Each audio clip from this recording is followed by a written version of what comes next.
Hello friends, welcome to LeggLife, and in today's video we are going to be reviewing our recent cruise on the Disney Dream, telling you everything that we loved about it, maybe some of the things we didn't love about it. We are going to cover everything from food and shows on the ship to the ship itself, and then things that we would like to see in the future. So jumping right in, this was actually our second time on the Disney Dream. The last time we were on was our very first Disney cruise. That was late September, early October of 2015. And that was also a Halloween on the High Seas cruise, which this one was. That was also a 3-night cruise. In fact, it was the exact same itinerary. So a lot of similarities between the two. Just about 2 weeks later. Yes, exactly right. So we're just gonna jump right into it. Sherri, initial thoughts about our cruise on the Disney Dream? I just love cruising with Disney. The Dream is beautiful. I had kind of forgotten how much bigger and how much more opulent the Dream is versus the Wonder. If you guys watch our channel, you know our last 2 cruises have been on the Wonder, and we really love that. In fact, we made a video comparing the Dream and the Wonder, and it was interesting because going back on the Dream, now my opinion would probably be different. And so I do think that this cements my belief that your favorite Disney ship is whatever one you just got off of. It really was interesting how much bigger and grander the Dream felt after having been on the Wonder. So as we mentioned earlier, this was a 3-night cruise, and one of the questions that we've already received quite a bit, is a 3-night cruise worth it? Is it too short? Sherri, what do you think? Too short. It is too short. You know, our last cruise we were on was a 5-night cruise. The one we're doing in February is a 5-night cruise. It was too short. The only reason we booked the 3-night was because it fit perfectly in the trip we had already planned. Right, we already had our flights booked home on the 22nd, and my family was leaving on the 19th, and so we had 3 days to do whatever, and it actually fit perfect. Here's what I will say though. I'm so glad we did a 3-night cruise for our very first Disney cruise. Yep. The reason being, and you guys know this if you watched our channel, we didn't know if we were gonna like cruising. We didn't know if Sherri was gonna be able to handle the seas. So 3 nights was long enough to show us that, oh, we love this and we want to do it a lot more. Yep. Now that we've cruised on Disney some, 3 nights was hard because we're just like, oh man, we know what else there is. Yeah, there was no at-sea day, and they're great. I think they might be my favorite part, even more than Castaway Cay. I like the at-sea days because there's so much going on in the boat, but you don't have to do any of it. So you can if you want to do a whole bunch of stuff, or you can just not, and it's great. I love the at-sea days. So I'm not disappointed. We did a 3-night cruise. It was still an amazing experience. It was, and we got to meet a bunch of you. Yeah, which was amazing. But I will say for future cruises for us, unless 3 days was all we were able to do, I definitely think we will probably be looking to do longer cruises in the future. Minimum 4, because I want that at-sea day. For sure. So the first part about the Dream itself that we're going to talk about is the entertainment, the shows on board. As you know, with all Disney cruises, there are kind of 3 main theater shows, Broadway style shows. On this one, it was the Golden Mickey's, Beauty and the Beast, and Believe. So we actually did not go see the Golden Mickey's only because we've seen it 3 times before. And one of the things that we wanted to do on this cruise was to try to experience some new things. And honestly, we always go to the shows, and so we never really know what's going on the boat when the shows are happening. So we skipped out on the Golden Mickey's. We have seen it. We love that show. It's so great. It's really good. Beauty and the Beast is kind of the it is the like main show on the Disney Dream. It's kind of like the Disney Dream's key show. Sherri, thoughts? It was so good. It was our first time seeing it because it wasn't on the Dream last time we were on there. It was spectacular. We've seen Frozen on the Wonder. Personally, I think I like Frozen a little bit more. Sherri disagrees with me. I like Beauty and the Beast more. And the third show was Disney's Believe, a show that we had seen before. On the Dream. On the Dream, and it was great as well. If you're on a Disney cruise, please don't miss out on these evening shows. Yeah, they are high quality and they're good. I mean, they're entertaining and they're funny and we love them so much. We definitely try to not miss them, especially if it's a show that we haven't seen before. We definitely won't miss it. So I gotta say, the shows on the Dream, amazing. I thought the rest of the entertainment on the ship was really good. There was a duo that sang a couple times that we saw them singing around the ship that in the atrium and then in the district lounge. Like really, really good. So entertainment all over the Dream. I give it 2 thumbs up. I thought it was just spectacular. Now let's talk about the food. Possibly the best part, right, of any cruise. Come on, you guys. While you're there. The food on the Dream is amazing. Like, there's really not another way around it. So the main dining restaurants that we ate at on this: the Royal Palace, Enchanted Garden, and Animator's Palette. Yep, that's exactly right. And then we also ate at Cabanas.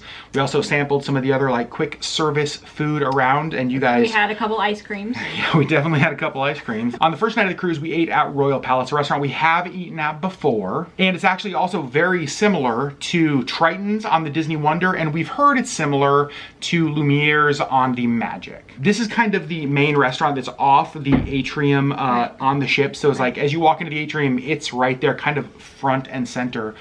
But honestly, maybe our least favorite. Like, it's still really good. It's still good. It's still, I mean, high quality food and beautiful, like, atmosphere. Yeah, but it just, I don't know. And maybe it's because we've now eaten basically at that restaurant 4 times. Yeah. It just felt maybe like it didn't have as much magic as some of the other restaurants. Still good. They still have the escargot, which you guys know always good. We love. And then on the second night, we had an Animator's Palette, one of our very favorite restaurants. It's so great. But Sherri did say, I'll have you know, Animator's Palette on the Wonder and the Dream.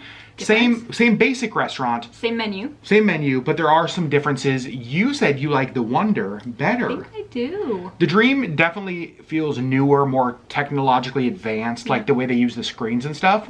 But I think I agree. I think I really like the one on the Wonder better. The food's really good. It's a fun experience. Definitely do not miss out on that.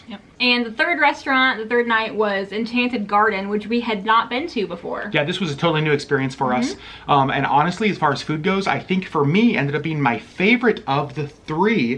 That was the night that I couldn't decide between prime rib and scallops, so I got both, which is probably why I loved it so much, because the food was great. Mostly leaning towards seafood on the menu, but it did have prime rib and some chicken and stuff. Enchanted Garden and Royal Palace, I mean, they kind of have a theme, but sort of not. Yeah, Enchanted Garden, I think, is very whimsical. Like, you feel like you're in an Enchanted Garden. Completely. The lights are flowers, and I mean, it's really pretty in there. And Royal Palace has some, like, there's some murals on the wall of different princesses, and it kind of has like Cinderella was on our place setting, that sort of stuff.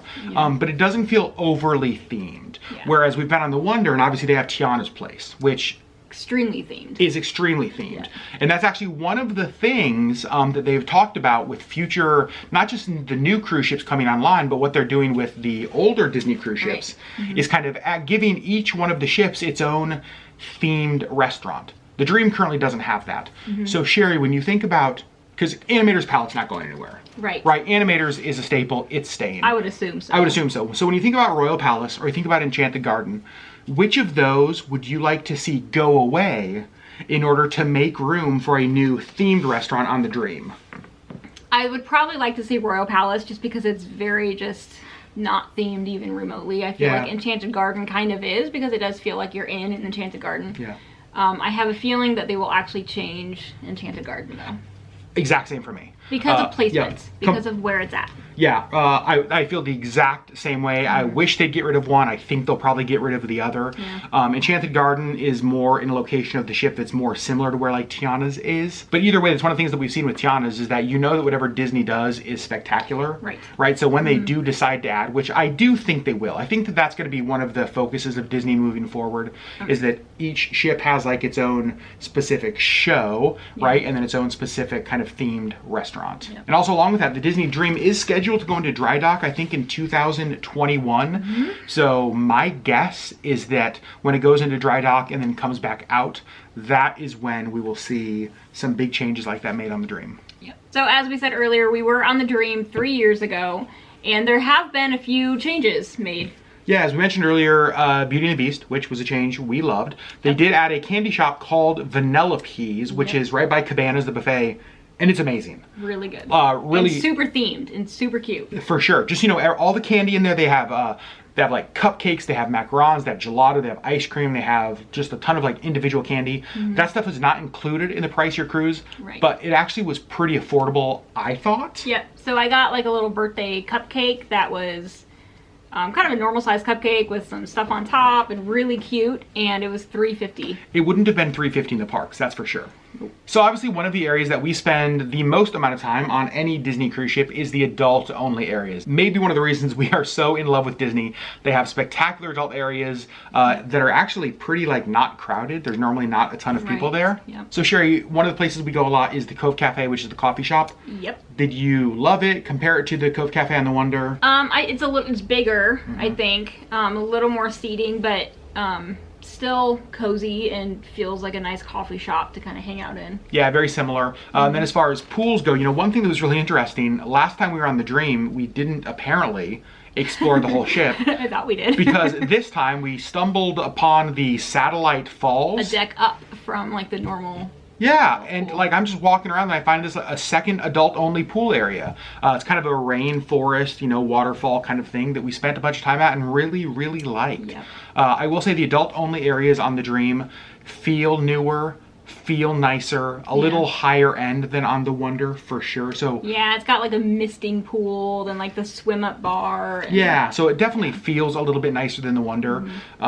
But overall, I think the adult areas on the Dream are just spectacular. Yeah. One of the things that a lot of you have already commented on is the magic porthole and how cool it was, and we agree. So as you guys know, we booked the inside stateroom for a couple of reasons. Number one, it gets really dark and we sleep well and we really love to sleep. Yep. Two, we really like the cost of the inside staterooms. Yep. The last time we were on the Dream, we did a deluxe veranda room. Yep, but ever since then, which but, of course was nice. Oh yeah. But ever since then, we've done inside staterooms, and one of the unique things about the Dream and the Fantasy, the two new ships, is that the inside staterooms have this thing called the magic porthole. Basically what it is just a TV built into your headboard, designed to look like a porthole. Right. It has a live feed outside, so you can kind of see what's going on outside. It definitely makes the inside staterooms feel, I don't know, maybe not as claustrophobic, even though we've never had that issue at all. Yeah, but it does make it seem like there's a window outside. But the coolest thing is that there's little Disney magics that happen on this screen. It's a ton of fun, and so basically what happens is there's not like a noise that like alerts you when this is happening. Usually Tinkerbell comes by and drops some pixie dust. And then there's like a magic scene that happens.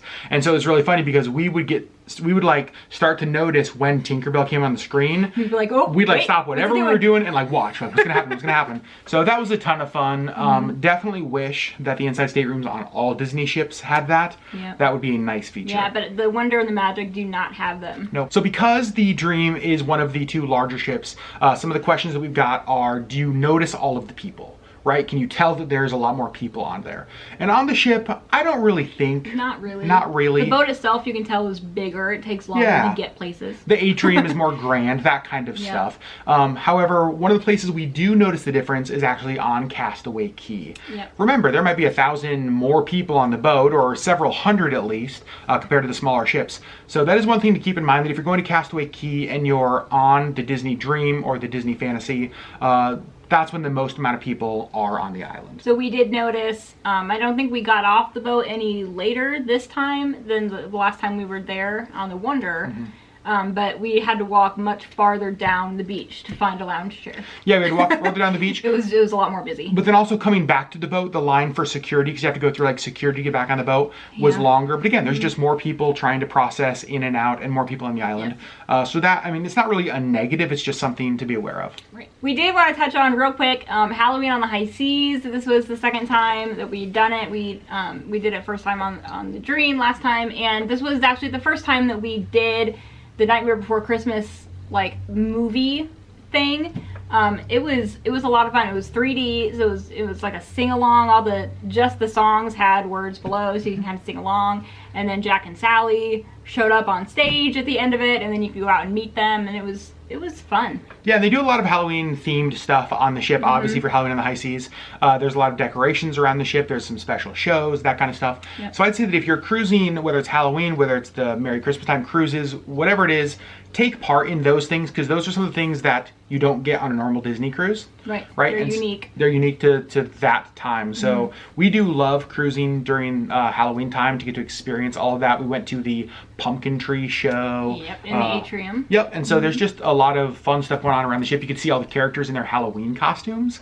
Yep. That's always fun. That's not, always fun, yeah, yeah. not only do you get to see them kind of in their normal costumes, in their cruise costumes, in their formal night costumes, pirate costumes, you got to see them in their Halloween costumes. So it felt like we saw Mickey in like 5 different outfits, which of course is always cool. Fun, yeah. So as we get ready to wrap up this video, Sherri, are you glad that we went on this cruise? I am. What were your thoughts about going on the Dream, having been on it earlier? Did you love it? I did. Like I said, I mean, it's so opulent and beautiful that I had just sort of forgotten. You know, I've looked at pictures from our first time on it, but seeing it again in person, it's really stunning. Yeah, and because the Dream was the first Disney cruise ship we went on, we had nothing to compare it to on our first time. But now we've been on the Wonder, we go back in and we realize just how much bigger the atrium is. And the Wonder is gorgeous too. I mean, they did a great job with the Wonder, but it is smaller. So like the atrium is a lot smaller. The grand chandelier is kind of just up in the ceiling to make the atrium feel a little bit bigger. Yep. So there's differences like that. And I mean, the Dream is just, it's so pretty. So I completely agree with Sherri. I'm so glad we did it. Even though 3 nights was pretty short, definitely not a waste. Still super, super glad that we did it. Great memory. And we want to hear from you guys. If you have been on the Disney Dream, let us know in the comments below. What is your favorite part of the ship? Do you love the aqueduct, which we didn't even get to talk about, which is like the onboard like water slide coaster? It's amazing. Do you love Vanellope's? Do you love the ice cream machine like me? We just want to hear from you guys. What do you love most about the Dream? Or maybe you're watching this video because you have a vacation booked on the Disney Dream coming up and you don't know what to expect. If you have questions about that ship, please let us know in the comments below. We would love to answer those questions, help make your Disney cruise as magical as possible. So as we get ready to end this video, we just wanted to say thank you so much for the unbelievable response to our cruise vlogs. You guys are unbelievable as always. So many nice comments, so many new subscribers. So thank you for joining our journey. Thank you guys so much for watching. Give this video a thumbs up. Subscribe if you have not, and we will see you next time.